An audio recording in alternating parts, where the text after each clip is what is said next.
Okay, so thanks for coming again. Today I was going to talk about where one can find some differential calculi, because it's always a big problem if you have some algebra. They don't naturally come equipped with any good calculi, so you usually need some extra structure or some extra knowledge about what you want to get the calculus. And I was planning to talk about two ways to do this. The first one goes via differential operators, so it's based on my own work together with Mauro and Keegan. And the second way is more traditional to the people here, I think, via covariant calculi. So I'm going to begin with the jet version. So we have two objects already, or let's assume that we have two objects. Let's assume that we have our calculus. So that gives you the bimodule omega 1d. And on the other hand, we have the algebra A. And then we would like to find something that fits into the jet exact sequence, the first jet exact sequence, which will be some module that we'll call J1A. And in order to do this, we will use what we noticed in the first lecture. We actually already know the universal first jet exact sequence, and it contains two objects related to these ones. First of all, we have omega 1u, the kernel of the multiplication map, and secondly, we have A, which is just equal to this. And this has a map here. And this fits into this exact sequence.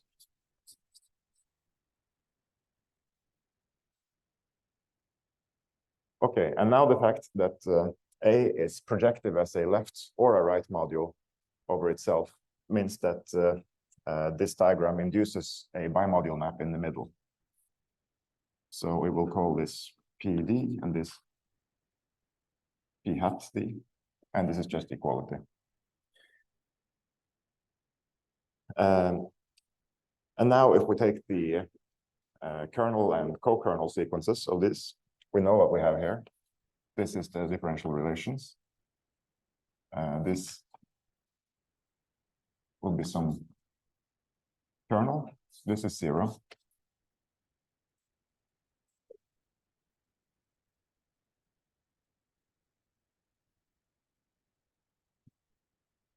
And then we take the co-kernel sequence.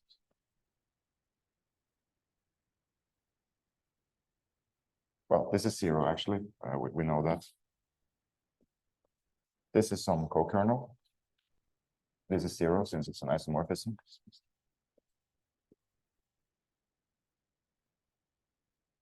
And when we have a diagram like this, we can apply the snake lemma, and we get a long exact sequence.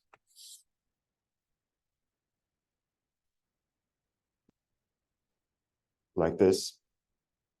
And the fact that this is long exact, and we have a 0 here and a 0 here, means that actually this is an isomorphism. So this is forced to just be the same submodule here. And this guy is forced to be 0. So in fact, we get this description. And thus we will set the one jet essentially forced to be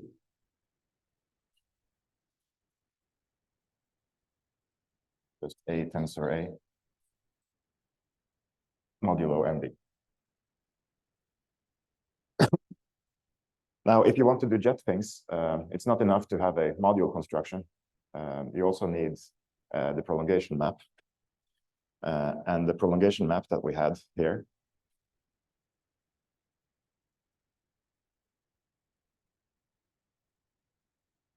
is given by the universal one-jet prolongation takes A to 1 tensor A. And this splits the module in the category of right modules. And in principle, there's a choice here that you could have made. You could have written A tensor 1 as well. But that will not work out well if you want your category of left modules to represent vector bundles. And we are going to need to use this to induce a natural transformation of a functor later, which requires that it's right linear. And so this is essentially the only choice that you can take. And then we just push it down through this map. And you get the one-jet prolongation with a D instead of a U. So this is the prolongation map with respect to this differential.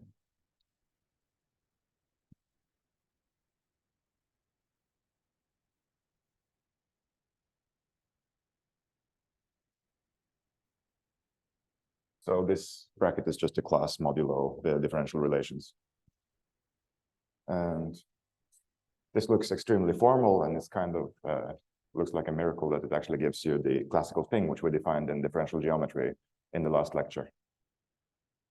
But we have shown that it does.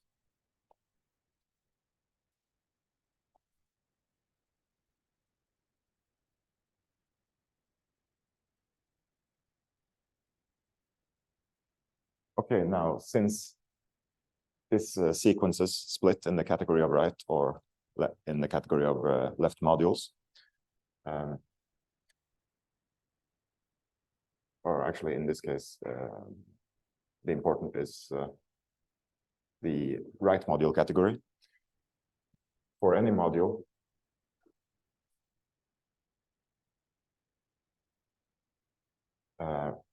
left module E over A,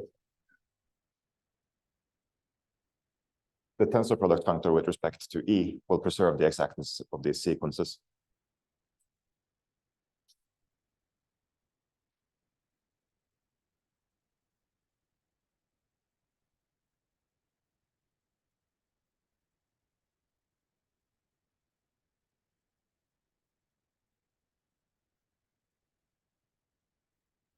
Because of the split in the right module category. And thus, we can define the jet module, the one jet module for any module E.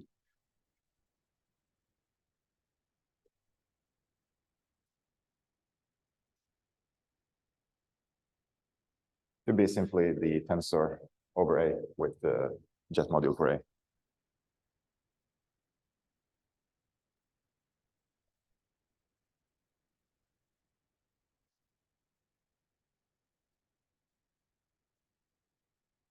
And then the prolongation map is simply going to be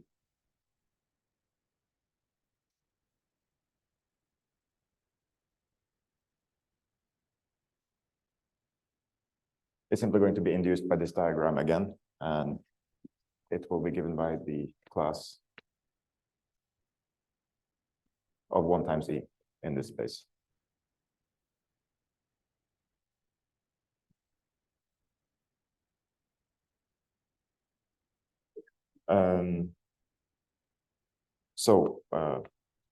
This construction that takes E to JD1E is actually a functor. We can also construct the map of morphisms.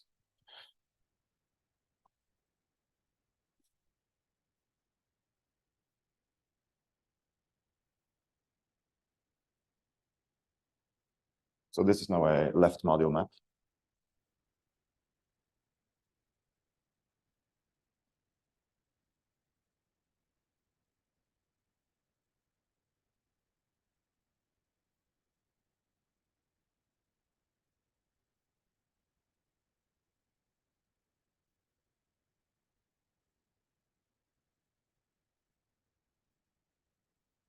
And you can simply take the tensor product with the identity and induce everything that needs to be induced. This is a morphism in the correct way that you want. So now with this definition, J1 is a functor.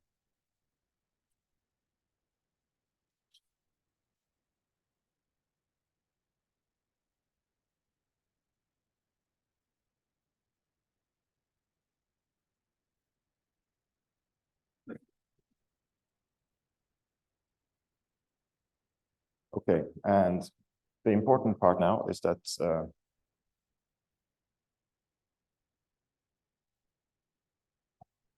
this map, pi, which is just a multiplication, induces a natural transformation from J1 to the identity functor. And the prolongation map, which I described above, gives a natural transformation from the identity functor into the one-jet functor.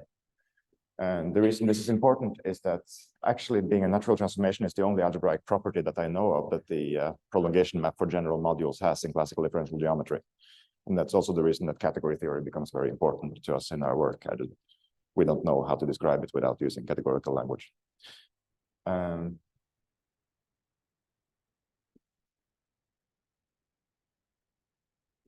So J1 goes from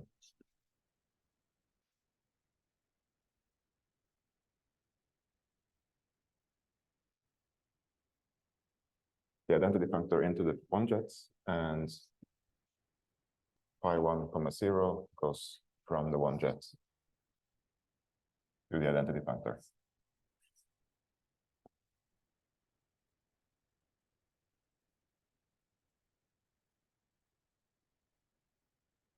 Okay, and this was all some preliminary stuff, but now we are ready to say what we mean by differential operators on the category of left modules.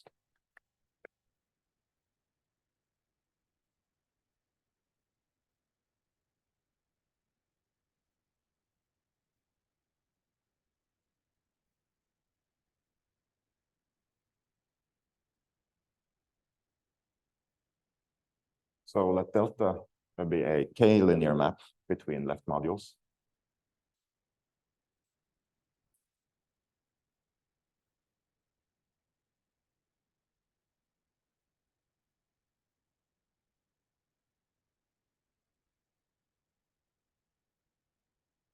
Then delta is a differential operator of order 1 if it's possible to find another map, delta tilde.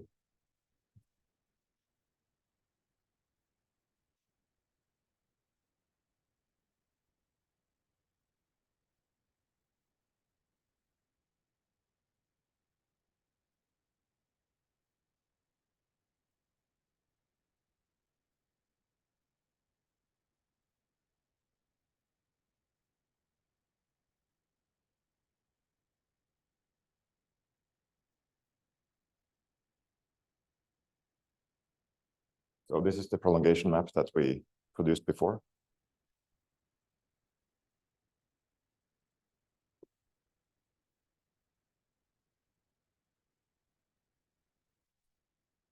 And there should be an A module map.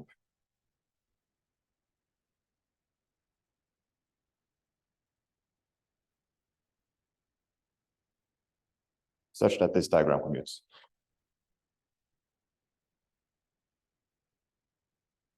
And this is essentially generalizing one of the ways to produce differential operators in classical differential geometry. You say that it's something with which factors through the jet module or whatever your domain is. And yeah, this is pronounced differential operators of order at most 1.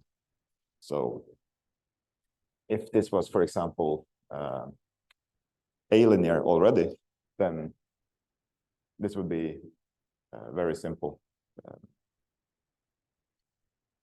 And you easily find this guy. So let's characterize the differential operators of order 1.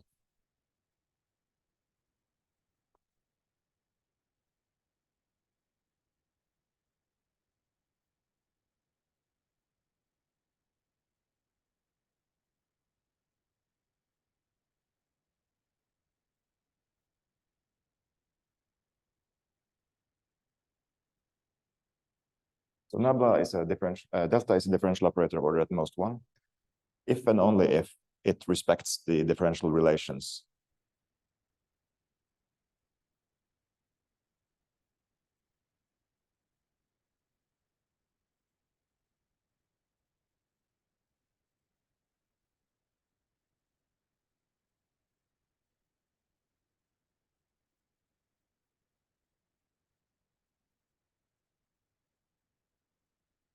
And this is the subset of a certain tensor space.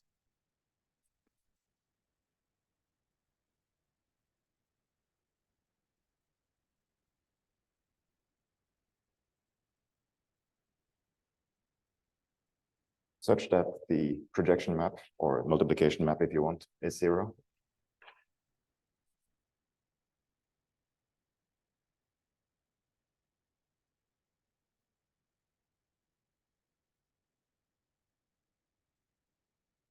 And also we have one more condition. If you apply the differential, then you'd also get 0. So this is the first order differential relations for the module E. And what I mean when I say that it respects it is that if you take any element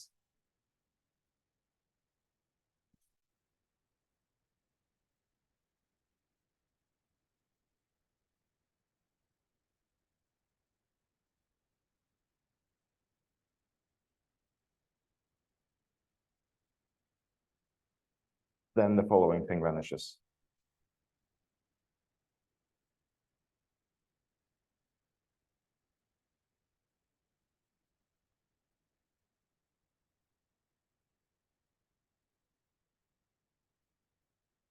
So that's a rather nice characterization. And it's fairly easy to work with.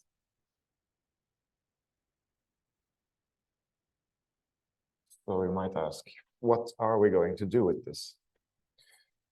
Well, we're trying to actually produce calculi. So up to now, we've assumed that we were just handed one. But we're going to use this property to build some.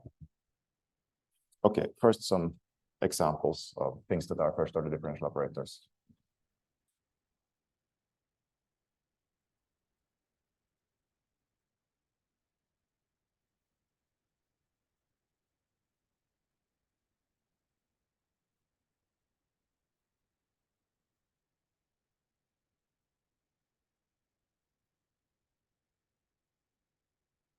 The differential itself, you can guess.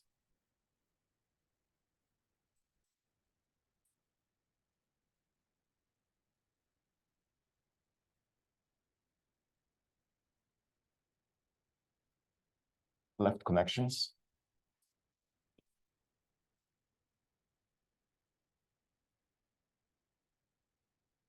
For D.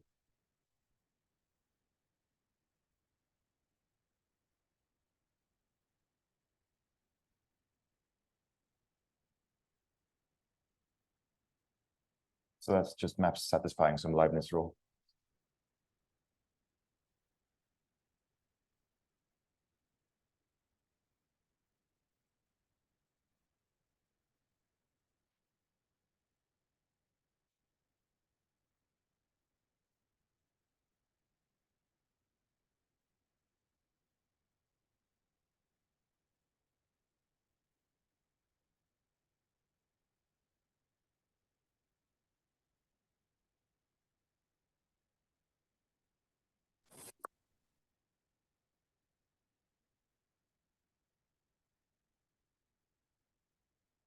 And another example is if you're on a parallelizable or free calculus, then you have partial derivatives. These are differential operators as well.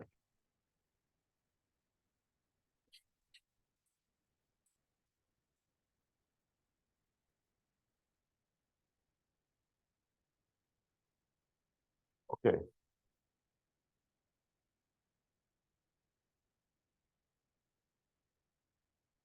But let me tell you a non-example.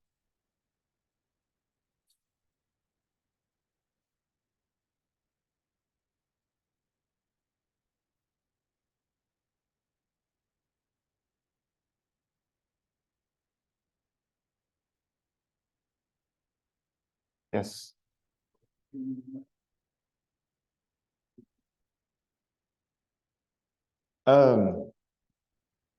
So if you're parallelizable, that means you have a basis. So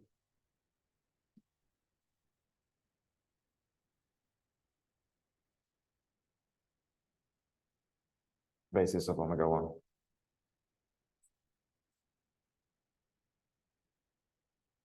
Then, yeah, it's a free module, exactly. Then dA is equal to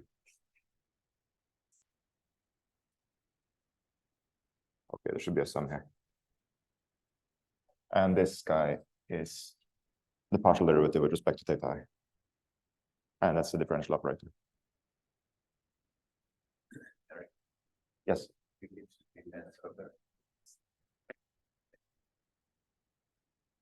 Where? This one. Thanks.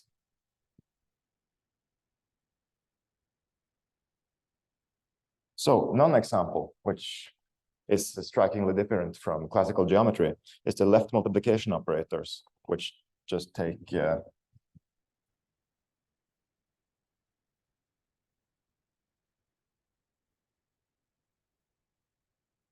b to a times b. This is not a differential operator of necessarily any order in the non-commutative setting.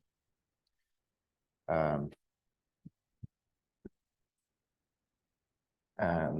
that is what we are going to use next. Of course, classically, if you have the left multiplication operator, then it's also left linear because everything commutes. And then it's a differential operator of order 0. In particular, a differential operator of order 0 is also a differential operator of order at most 1. This can be shown pretty easily, but I will not do it right now.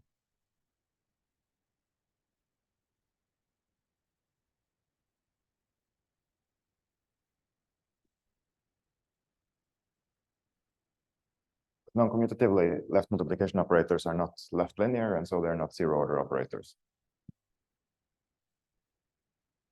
Okay. So let's maybe first talk about the general matter of philosophy.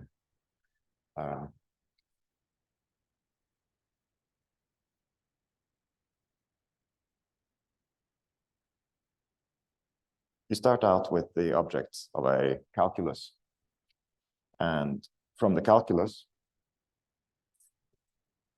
you can use the construction that I just described and the higher order, which are a bit more complicated analogs of that, to produce the jet functors of arbitrary order.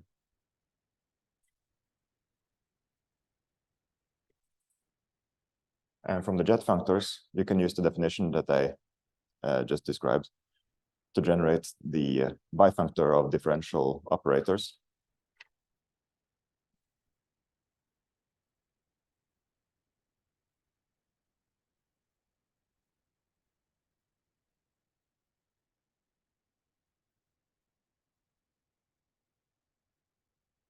And the interesting thing I want to point out is that you can also complete this circle. If you happen to know all differential operators, then you can reconstruct your calculus. And in fact, more is true. If you know some subset of k-linear maps, which you want to be differential operators, then you can construct the subcategory of calculi for which these are differential operators. And in fact, this is a constructible thing. We can write it down explicitly if you know the maps. And so you can start with just some number of operators, which are algebraically defined, and you produce some calculus. This subcategory ends up having a terminal object, which is what we call the terminal calculus. And the category is just described by any calculus that admits a morphism into it. And this sort of thing happens relatively often, actually, in differential geometry. You construct algebraic maps, like, let's say, algebraic Dirac operators, algebraic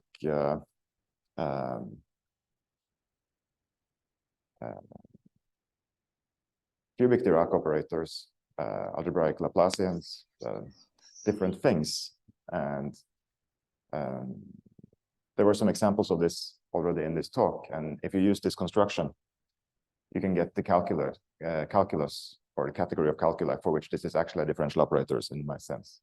And that's the method for producing calculi from this data that I want to describe.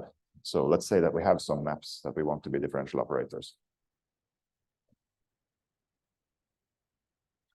Now I'm going to do this in a bit of a restricted setting. We are just going to deal with first order operators, and we are just going to deal with operators from A to A, and we are just going to deal with left multiplication maps.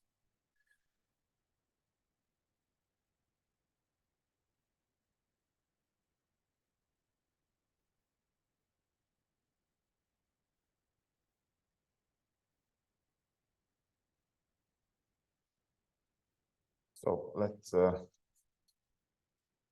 F be in A, and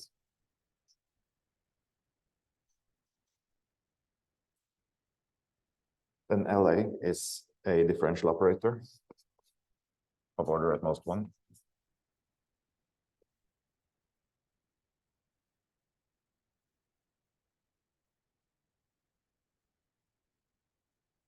If and only if the differential relations are contained in a certain subspace of the universal calculus, which we will call NF.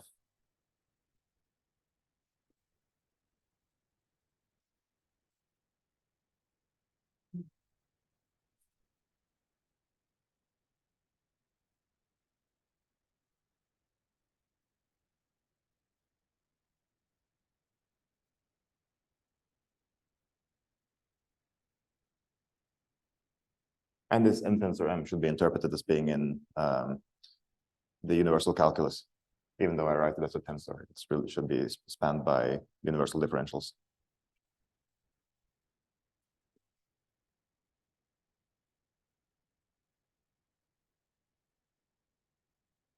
And if this is the case, then not only will it be a differential operator on A, the corresponding left multiplication operator will give you a differential operator on any left module as well.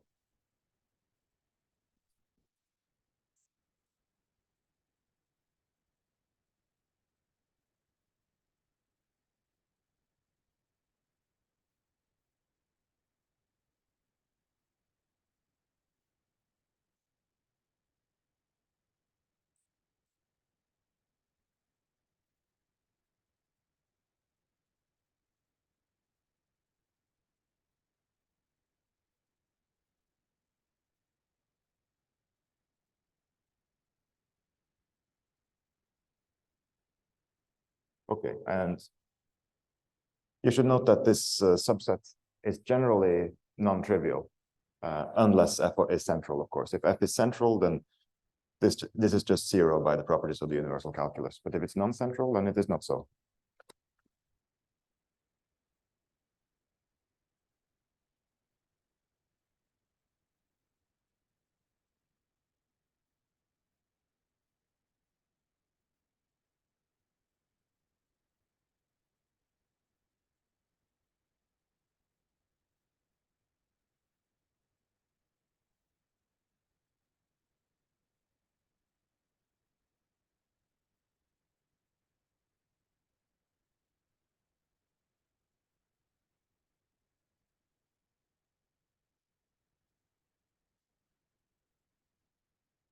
Now, just take any subset. Doesn't have to be a subalgebra or anything, any subset.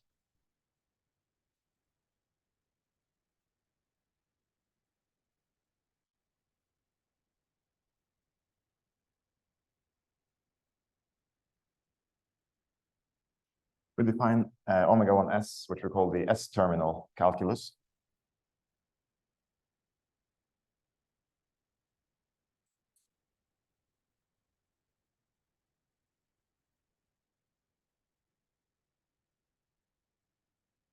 As the quotient by ns, where ns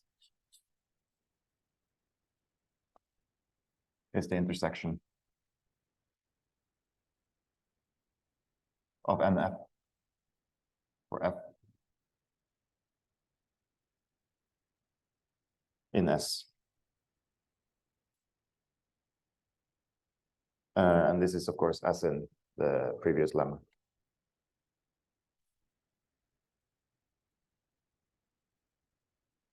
So if you have this, then you satisfy the lemma, and S will correspond to differential operators of order at most 1.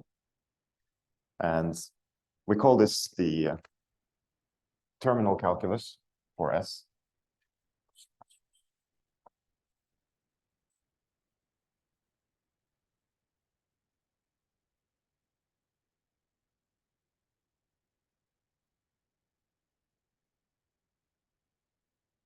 And the reason is, of course, that it's the terminal object in the subcategory of calculi for which all of S consists of first order or differential operators of order at most 1.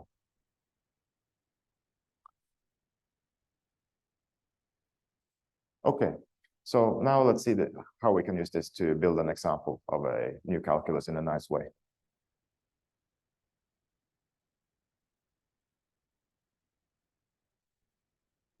So we're going to deal with Clifford algebras, which form my favorite class of examples when doing this thing.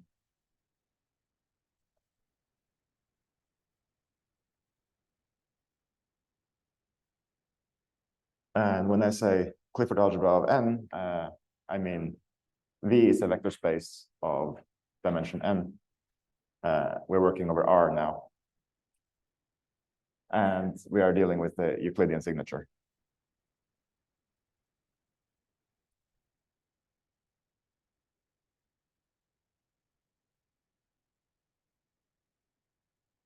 That's just the standard inner product.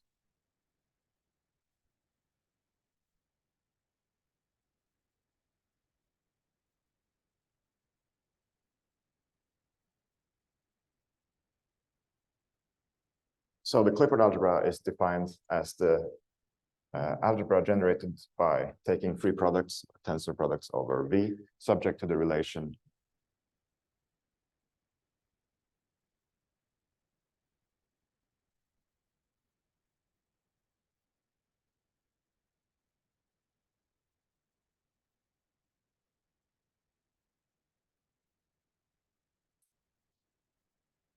that if you take V squared, you go back to something proportional to your unit.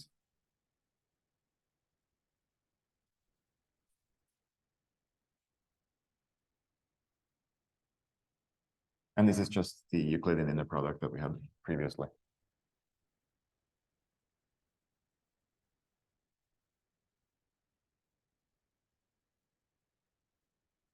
And now it's hopefully well known that you can write a basis from it as a kind of wedge product. Because as a vector space, this is just going to be isomorphic to the exterior algebra over V.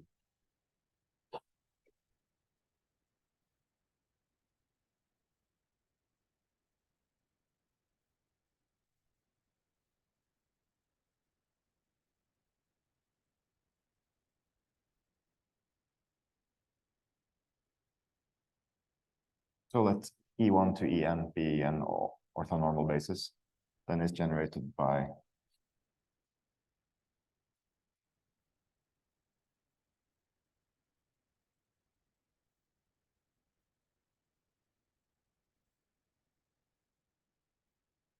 and E1, 2 is the product of E1 and E2 and so on.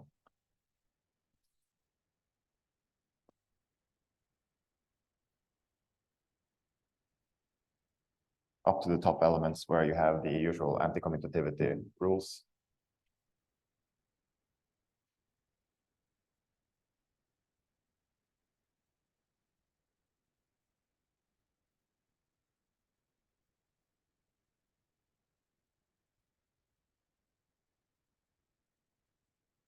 And from this relation, you get that the generator is squared to -1.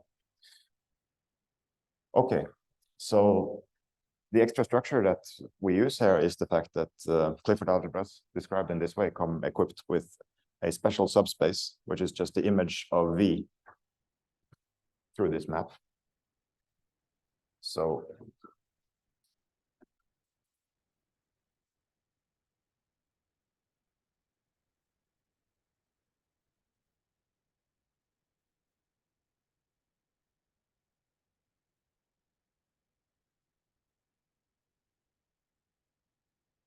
and this is a more or less canonically defined thing. If you're dealing with Clifford algebras, you always have this embedding of V into CLN. You can do the same thing with inner products of different signatures or degenerate inner products, whatever you like. But I'm just going to show you how it works for Euclidean signature. So now the output of all this is that you get this rather nice calculus, which we will describe explicitly in terms of the structure equations.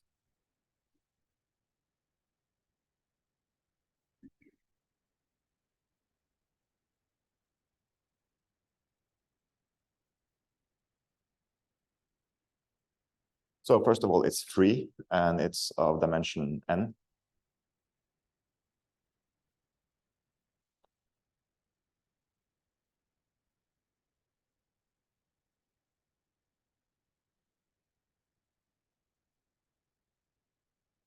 And it has a basis which is given by the differentials of the generators.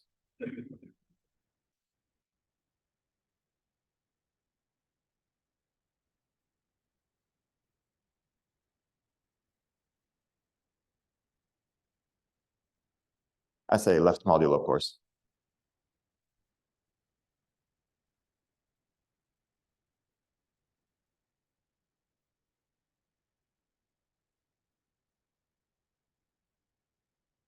And then we can describe one or two things to get the calculus structure. You can describe either the bimodule structure, or you can describe the structure constants for a differential. And I'm going to go with the latter choice. So first, n equal to 2. Okay, let me say one more thing. For n equal to 2, the calculus is connected. So the kernel of the differential is only the unit.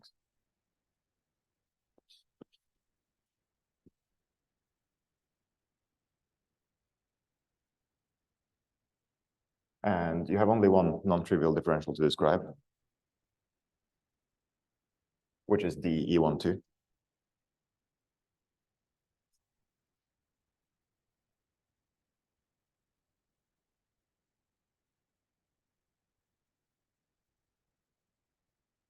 And that one can be expressed in terms of the generators like this. So minus E2 times dE1 plus E1 times dE2. And now you can write down partial derivatives if you like, for example.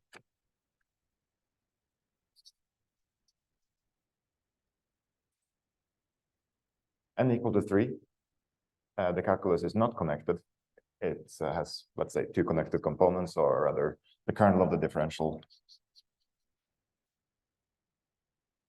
is generated by 1, the unit, and E123.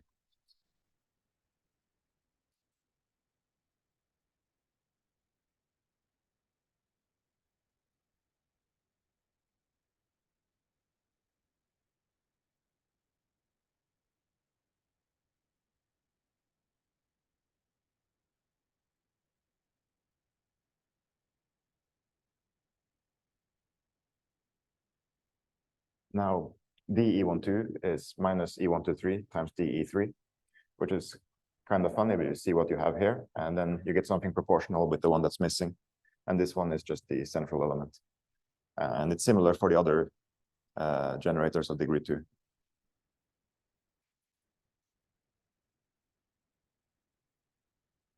Except some sign changes.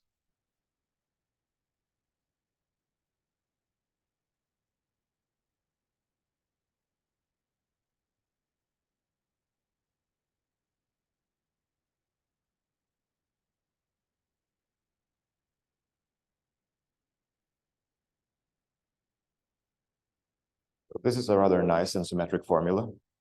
It just works the way I described. You see what you're missing in the generator, and you get something proportional to that with the central coefficient. And some sign, but the sign you can recover from the Clifford multiplication.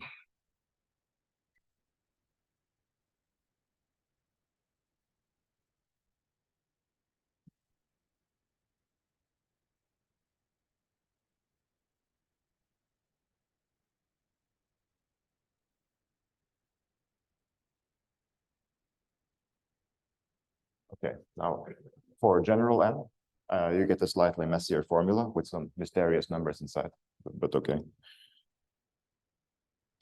And it turns out that this calculus is connected if and only if n is even, and disconnected in the same way by the top form if it's odd.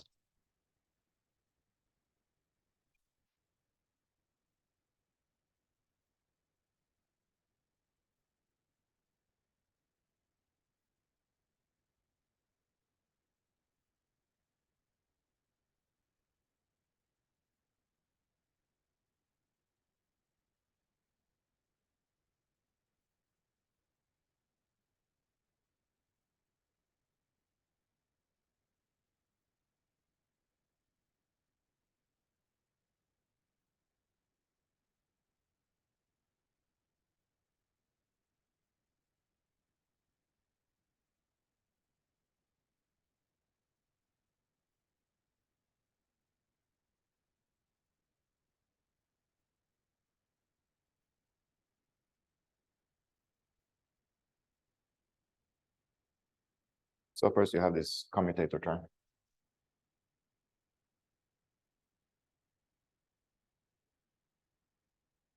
With some coefficient, which is a rational number.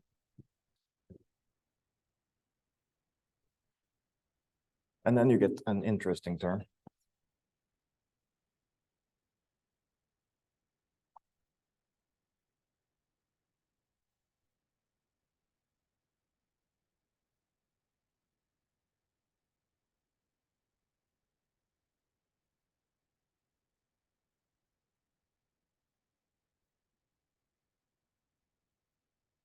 Which is just proportional to EK times EIJ times DEK. So there's really a lot of structure in this, or symmetry in this structure equations.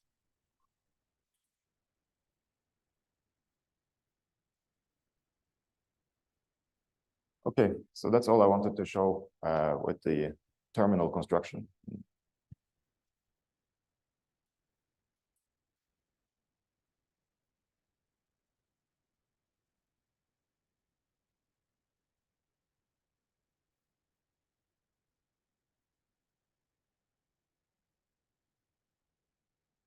Oh, and I would be very interested to see if anyone has discovered this calculus through another method, because I certainly haven't seen it before.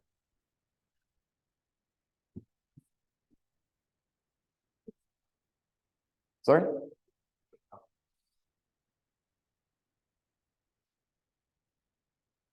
Possibly for degree 1, but not higher. I mean, n equal to 2, but not higher.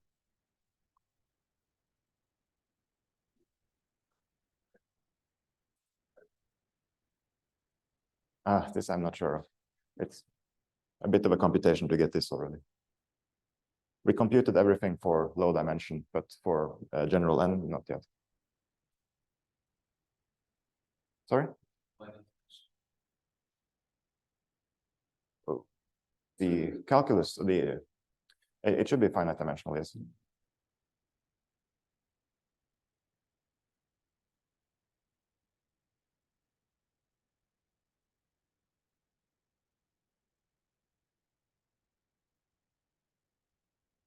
Okay, so now I was planning to talk about something completely different, although I think I'm running out of time. So how much time do I have? 8 minutes.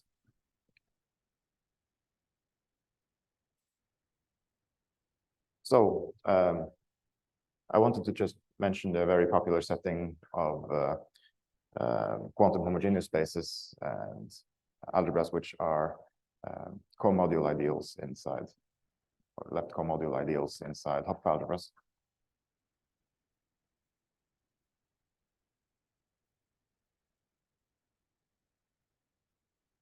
So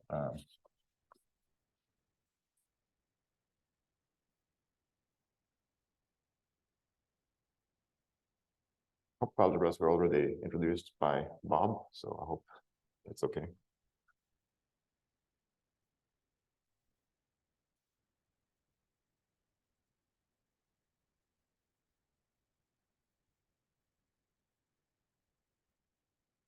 And A should be a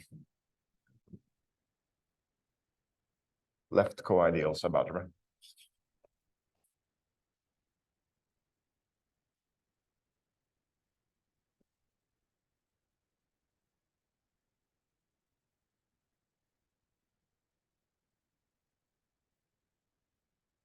I.e., when you take the co-multiplication,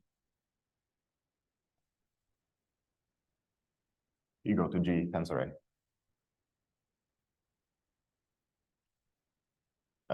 So this is something fairly close to a quantum homogeneous space, just missing some assumptions. So let's also define the isotropy subalgebra. Isotropy Hopf subalgebra, maybe.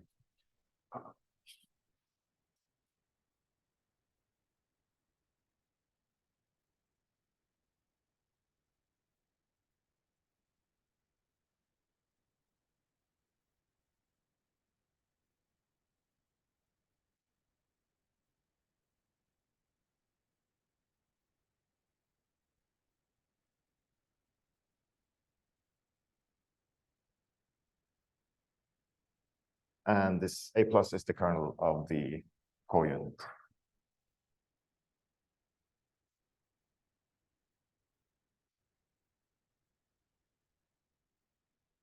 Intersected with A.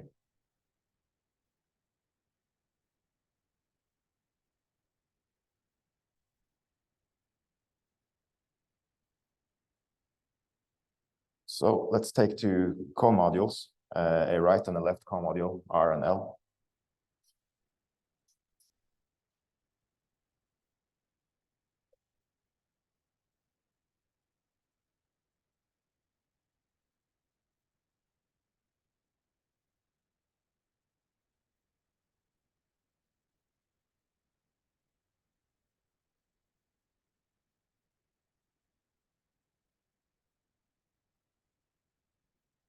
And then we can make their cotensor product.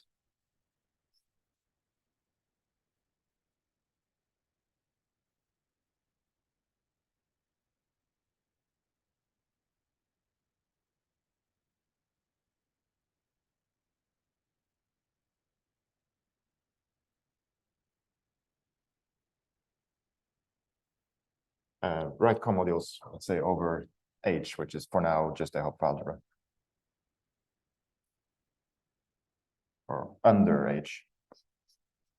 I don't know if you guys like to say over or under for comodules. Under sounds right.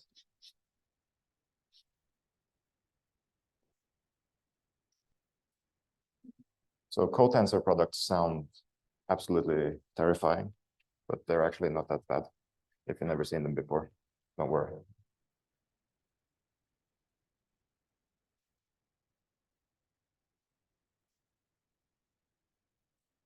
It's just a space where the left and the right co-product or co-module structure agrees.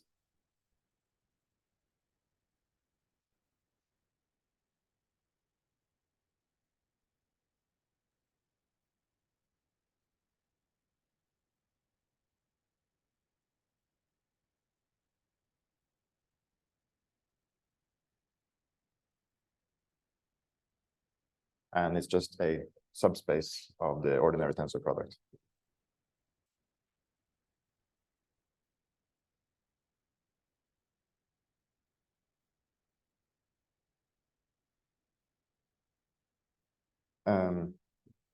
Let's also introduce the Swidler notation for co-products.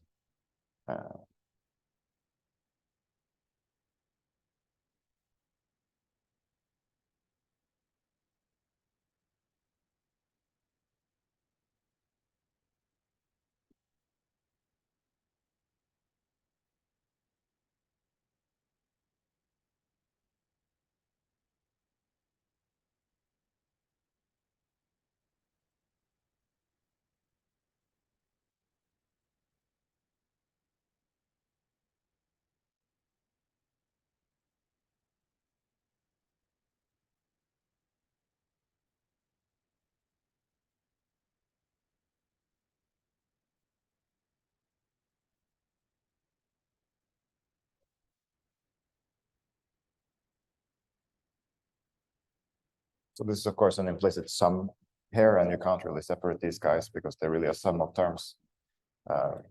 Learning to manipulate these expressions takes some practice, but okay.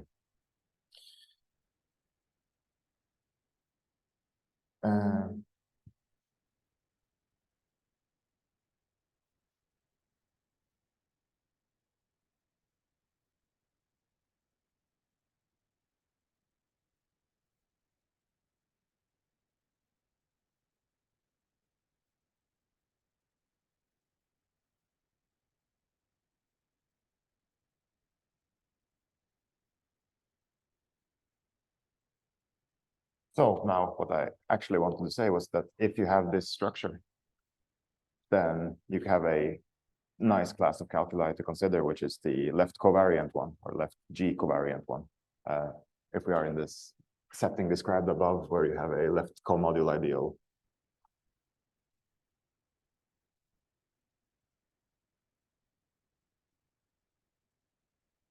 So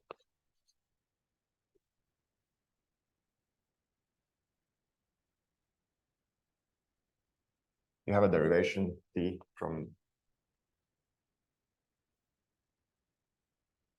a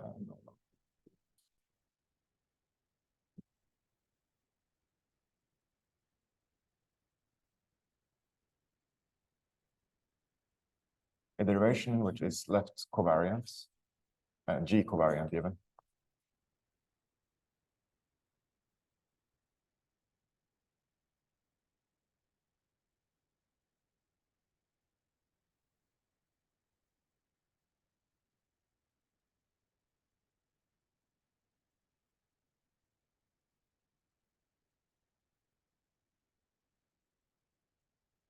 If the comodule map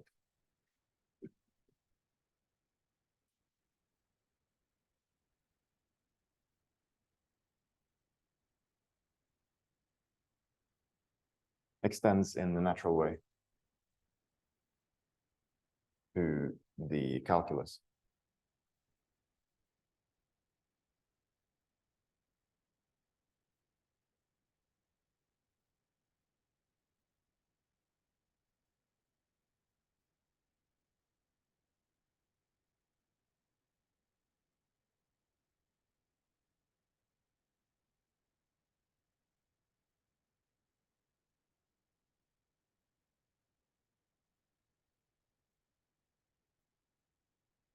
And naturally means that in Swidler notation,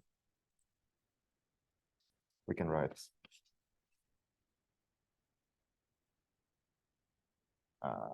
okay, maybe this was not the best notation, since now it looks like we have two D's in here. Really, this is something different. This is given by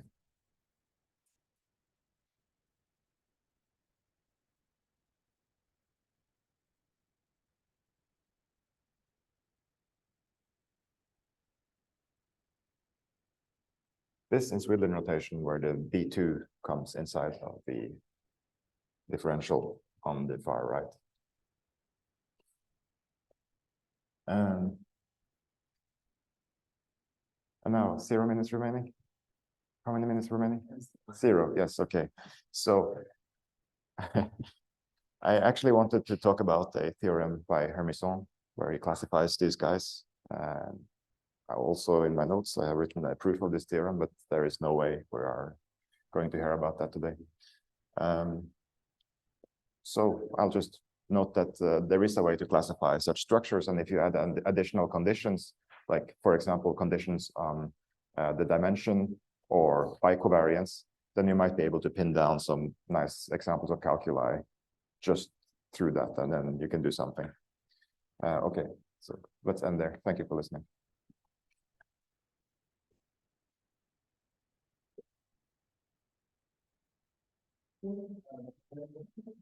Yeah, this one you're talking about. In fact, the algebra is just a twist of the group algebra of Z2 for Z2 for Z2 by a host algebra.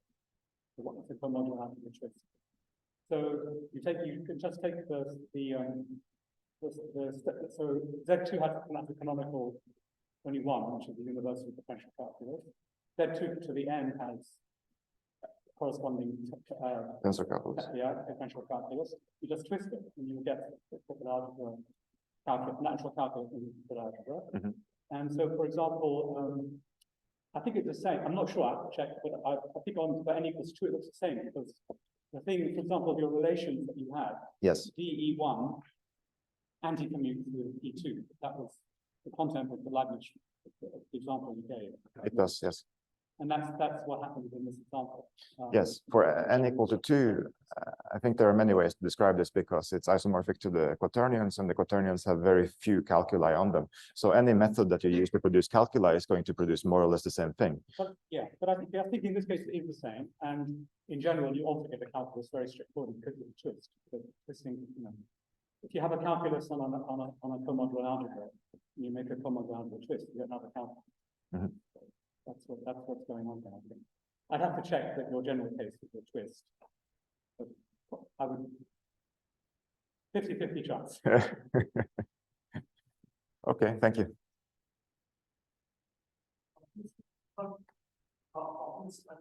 So I am pretty sure that so when once I thought the algebra the calculus you got you anti-commutative.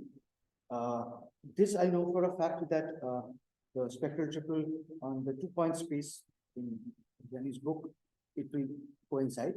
And for the n even case, I think that you have to represent your like you need the Hilbert space of dimension 2 to the power n by 2, and with that Hilbert space or in the n-point space, I think you can get these differential calculi as space of forms of the spectral triple. So I think Really? I think yeah.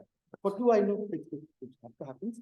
I think for n even also it will come from the n-point space spectral triples as constructed. Very interesting. Maybe you can show me details later. Sure. Yes, different matters. We have spoken about neighborhoods and these and so on. How close are you guys to defining ellipticity?